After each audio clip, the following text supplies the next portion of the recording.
এই বাচ্চাটির 7 বছর বয়স। এর জন্মের পর থেকেই ও অ্যালার্জিক বিভিন্ন কন্ডিশনে ভুগতো, তার মধ্যে চোখের চুলকানো, হাঁচি, নাক দিয়ে জল, নাক বন্ধ ইত্যাদি। একবার মাত্র আমাদের এখানে ওষুধ খেয়েছেন 1 মাসের জন্য এই বাচ্চাটা। তারপরে হোমিওপ্যাথি ওষুধ খেয়ে কেমন উপকার পেয়েছেন ওনার বাবার কাছ থেকে একটু শুনে নিই, তারপরে ওনার মার কাছ থেকে শুনবো। বলুন কি কেমন আছে আর কি সমস্যা ছিল? ওর জন্মের পর থেকে যে সমস্যাটা ছিল, সময়ে সময়ে ওর সর্দি লেগে যেত, ওকে নেবুলাইজ করতে হতো, মুখে গ্যাস দিতে হতো।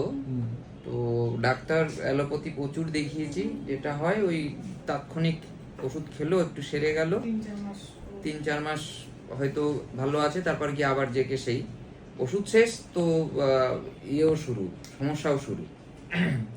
তো এরকম গত 6 বছর 6.5 বছর ধরে তো এটাই সমস্যায় ভুগছিলাম। এই নিয়ে অনেকবার ওকে হসপিটালেও নিতে হয়েছে আমাকে। তো এখন গত 1 মাস আগে আমরা এই ডাক্তারবাবুর সন্ধান পাই।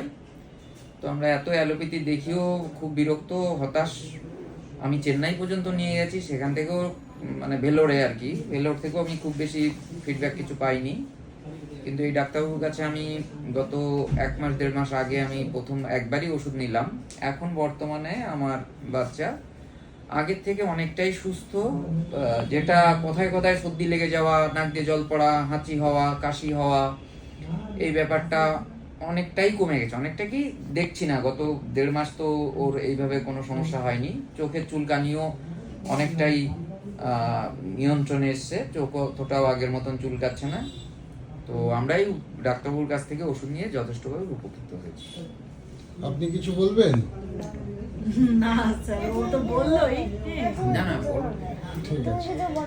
আমার বাচ্চাকে আগে যেরকম কন্টিনিউ হচ্ছে ওর ম্যাক্সটা কিংবা একটা কি বলে ওটাকে, ম্যাক্সটা একটা কি ওষুধ চলতো, মন্টেয়ার এলসি, এটা কন্টিনিউ চলতো প্রায় 3 মাস মতো করে দিত ডাক্তার। 3 মাস খাওয়ার ওই পর্যন্তই ঠিক থাকতো। যেই আবার বন্ধ করা হতো, সেই ওর আবার ঠান্ডাটা সমানে লাগতো। ইভেন ওরকে মানে ঠান্ডা লাগলেই ওর যেটা নিঃশ্বাস নিতে খুব কষ্ট হতো এবং নেবুলাইজ করতে হতো। সেইটা আজ আমরা 6 বছর ধরে প্রায় ভুক্তভোগী। কিন্তু এই 1 মাস আসার পরে, এই হোমিওপ্যাথি ওষুধ খাওয়ার পরে ওর কিছুটা দেখছি বেটার আছে আগের থেকে। আর ওর যে সমস্যাটা হতো, নেবুলাইজ করতে হতো কিংবা মানে ওর নাকে যেটা ভাব দিতে হতো সব সময়, সেটা আমাদের আর করা লাগেনি। ঠিক আছে।